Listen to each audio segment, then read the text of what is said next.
Assalamualaikum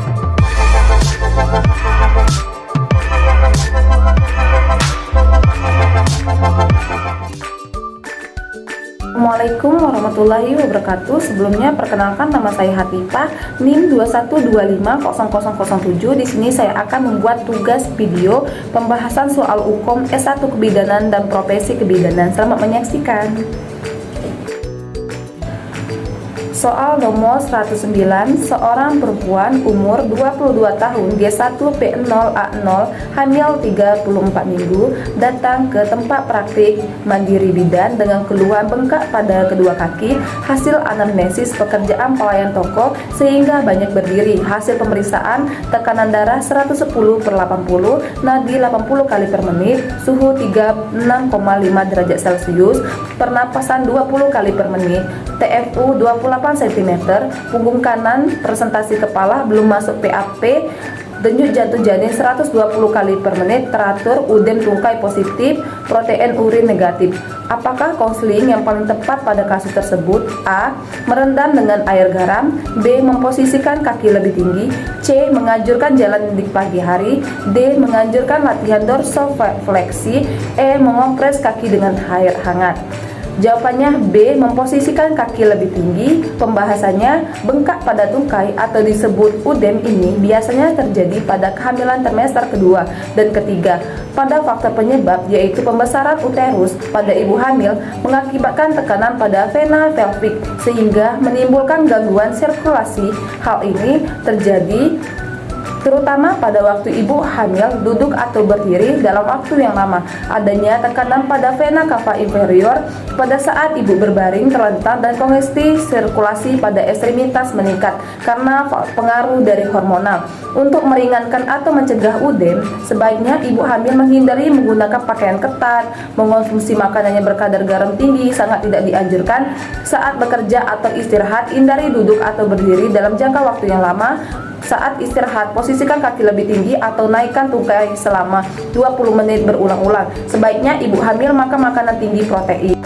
Kita lanjut soal 110. Seorang perempuan umur 23 tahun datang ke tempat praktik mandiri bidan dengan keluhan pusing. Hasil anamnesis cepat lelah sejak 1 minggu yang lalu. Hasil anamnesis terlambat haid 2 minggu. Hasil pemeriksaan tekanan darah 100/60, nadi 80 kali per menit, suhu 36 derajat Celcius, pernapasan 20 kali per menit, TFU belum terabah, HCG urin positif. Apakah pemeriksaan penunjang yang paling tepat pada kasus tersebut? A. Golongan darah.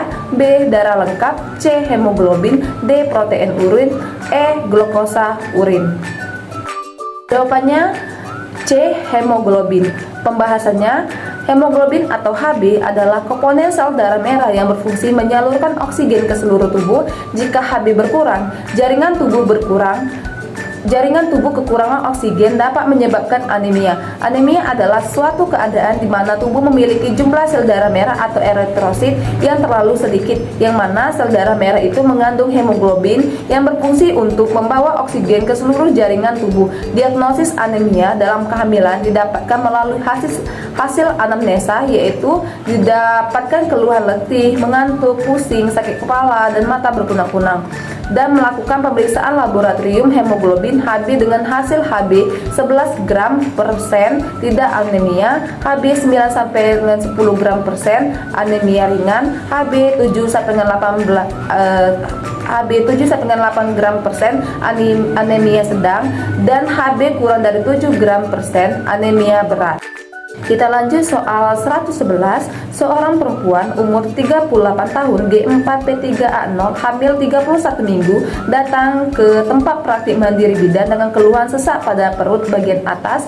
Hasil pemeriksaan KU baik, tekanan darah 120/80, nadi 84 kali per menit, suhu 37 derajat Celcius, pernapasan 20 kali per menit, TFU 30 cm, presentasi bokong, denyut jantung janin 140 kali menit, teratur di atas pusat. Apakah konseling yang paling tepat pada kasus tersebut?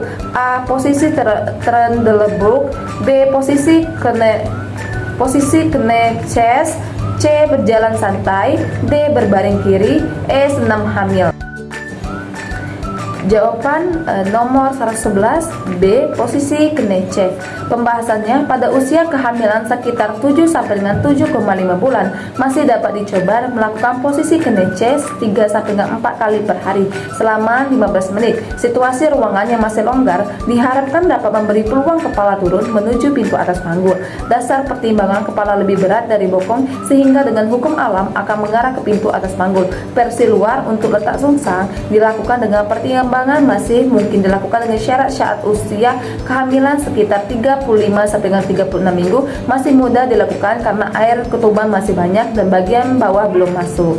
Soal nomor 112, seorang perempuan umur 27 tahun, G1P0A0, hamil 32 minggu, datang ke rumah sakit dengan keluhan sakit kepala, hasil anamnesis, pandangan mata kabur, bengkak pada muka dan seluruh tubuh, nyeri ulu hati, hasil pemeriksaan tekanan darah 170/120, nadi 86 kali per menit, suhu 37, derajat Celcius, pernapasan 20 kali per menit, TFU 29 cm, presentasi kepala, refleks patella positif, protein urin positif. Bidan akan memberikan injeksi MgSO4 secara IV. Berapakah dosis terapi yang paling tepat pada kasus tersebut? A. 40% 4 gram dalam larutan 10 cc, B. 40% 2 gram dalam larutan 10 cc, C. 40% 6 gram dalam larutan 15 cc, D. 20% 4 gram dalam larutan 10 cc, E. 20% 6 gram dalam larutan 15 cc. Jawabannya nomor 112 A. 40% 4 gram dalam larutan 10 cc. Pembahasannya, MgSO4 direkomendasikan sebagai terapi lini pertama terhadap preeklamsia. Perbandingan MgSO4 dengan nimodipin dari hasil penelitian ini didapatkan hasil yang bermakna pengurangan kejadian eklamsia pada kelompok MgSO4 dan telah sistemik yang dilakukan oleh Duley juga menunjukkan kejadian kejang lebih rendah pada penggunaan MgSO4. 60 perbedaan MgSO4 dengan phenytoin dan diazepam atau litik cocktail didapatkan hasil terdapat perbedaan bermakna pada penggunaan MgSO4 terhadap berkurangnya angka kejadian kejang berulang dan kematian maternal dibandingkan antikonvulsan lainnya. Gudelin RCOG merekomendasikan dosis loading dosis MgSO4 4 gram selama 5 sampai dengan 10 menit, dilanjutkan dengan dosis pemeliharaan 1 sampai dengan 2 gram per jam 24 jam postpartum atau setelah kejang. Lanjut soal 113, seorang perempuan umur 25 tahun, kehamilan 7 minggu, G1P0A0, datang ke rumah sakit untuk memeriksakan kehamilannya. Hasil anamnesis, ibu khawatir karena keluar flek dari jalan lahir. Hasil pemeriksaan tekanan darah 120/80, nadi 82 kali per menit, suhu 37 derajat Celcius, pernapasan 20 kali per menit, TFU belum teraba. Apakah tindakan yang paling tepat pada kasus tersebut? A. Rawat jalan, B. Pemeriksaan USG, C. Observasi dalam 24 jam, D. Penkes tanda-tanda bahaya, E. Informasi fisiologis kehamilan. Jawaban soal 113 B. Pemeriksaan USG. Pembahasannya, dalam penata laksanaan abortus imminens dipakai cara konservatif meliputi yang pertama, istirahat baring tidur. Berbaring merupakan unsur penting dalam pengobatan karena cara ini menyebabkan bertambahnya aliran darah ke uterus dan berkurangnya rangsang mekanis. 2. Koitus dilarang selama 2 minggu setelah pendarahan berhenti. Ketiga, berikan obat penenang biasanya fenobarbital 3x30.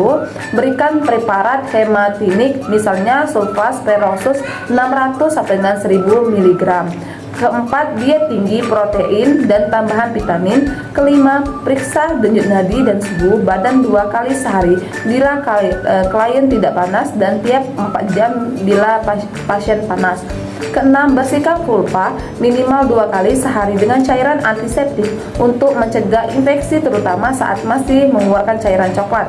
Ketujuh, tes kehamilan dapat dilakukan bila hasil negatif mungkin janin sudah mati. Pemeriksaan USG untuk menentukan apakah janin masih hidup.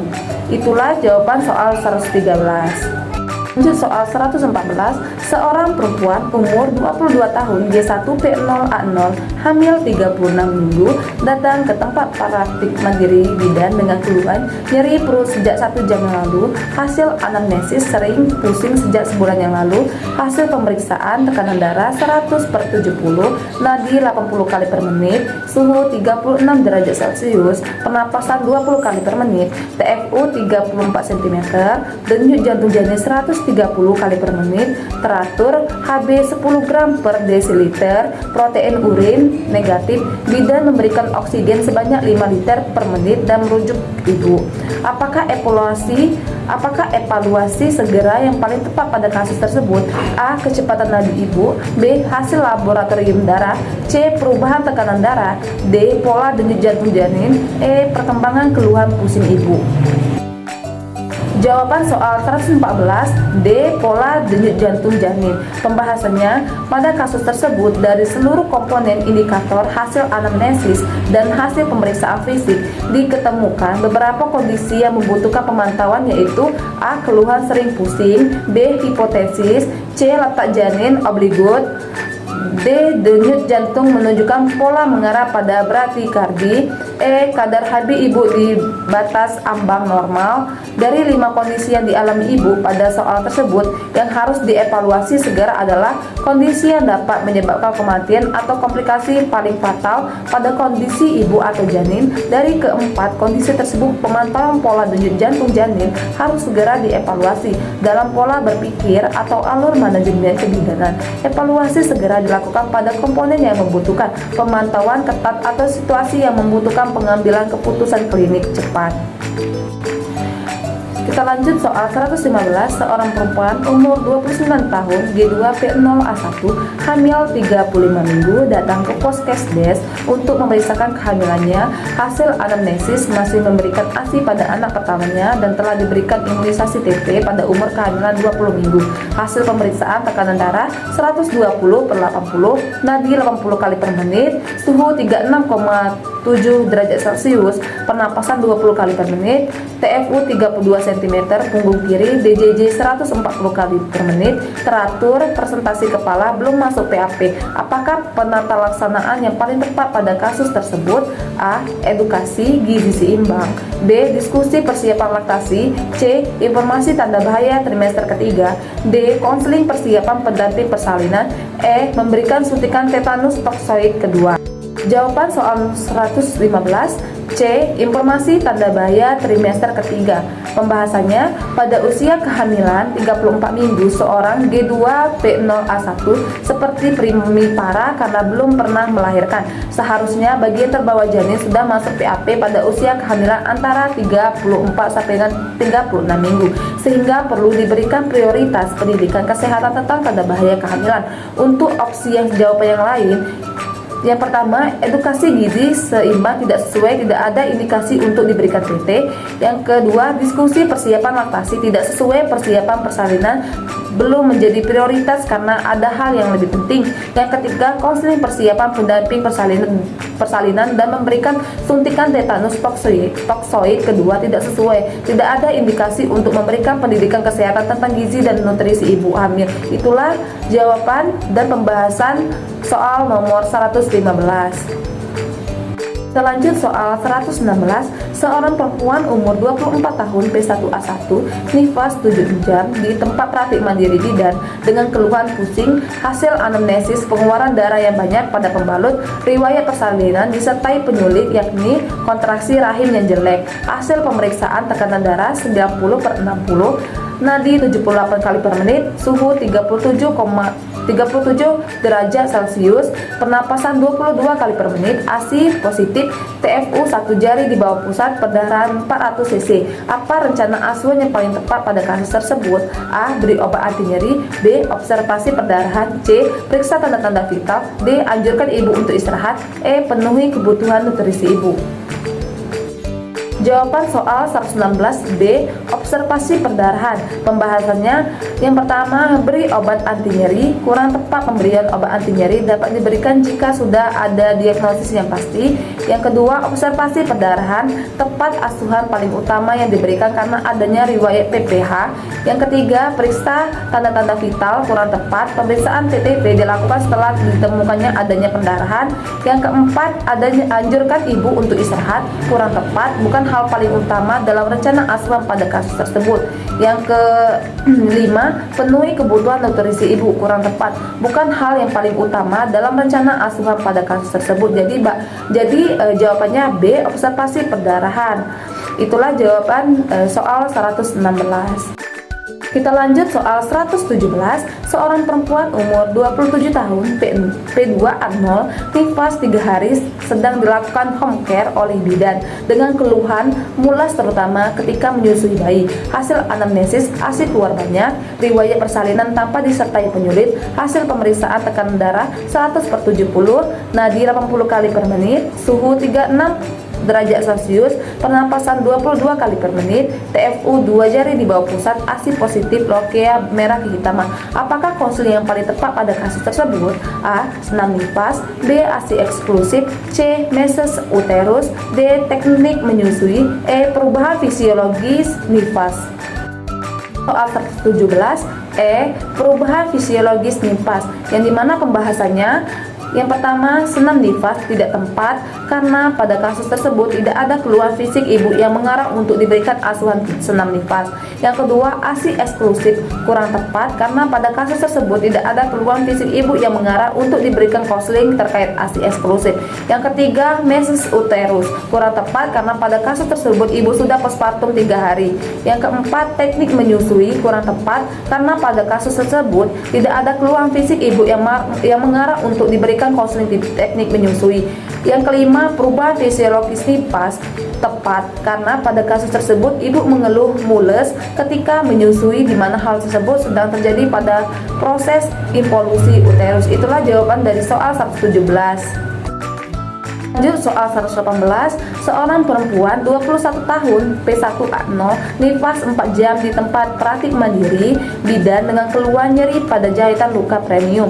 Hasil anamnesis belum buang air kecil, hasil pemeriksaan tekanan darah 110/70, nadi 82 kali per menit, suhu 36,9 derajat Celcius, pernapasan 24 kali per menit, ASI positif, TFU 1 jari di bawah pusat, lokea berwarna merah segar, kandung kemih penuh, jumlah perdarahan 300 cc. Apa rencana asuhan yang paling tepat pada kasus tersebut? A. Kateterisasi, B. meses uterus, C. bladder training, D. anjurkan ibu minum yang banyak, E. kompres air hangat di atas simpisis. Jawaban soal 118 yaitu E. kompres air hangat di atas simpisis, yang dimana pembahasannya yang pertama, kateterisasi tidak tepat dilakukan jika halnya ibu nifas belum berkemis sampai 8 jam pasca persalinan. Yang kedua, bladder training itu kurang tepat, upaya untuk mengembalikan fungsi kandung kemih dengan cara mengeklam kateter pada urin bag selama 20 menit. Yang ketiga, meses uterus kurang tepat, bukan asuhan atau penata laksanaan yang dibutuhkan ibu dalam kasus tersebut. Yang keempat, anjurkan ibu minum yang banyak kurang tepat, asupan cairannya banyak dapat mempermudah ibu, tetapi lebih disarankan dengan nifas untuk buang air kecil, kompres hangat untuk kasus tersebut. Jadi jawabannya E. kompres air hangat di atas simpisis. Terima kasih, itulah pembahasan soal hukum S1 Kebidanan dan Profesi Bidan. Apabila ada salah kata, saya mohon maaf, pada Allah saya mohon ampun. Wabillahi taufiq walhidayah. Wassalamualaikum warahmatullahi wabarakatuh.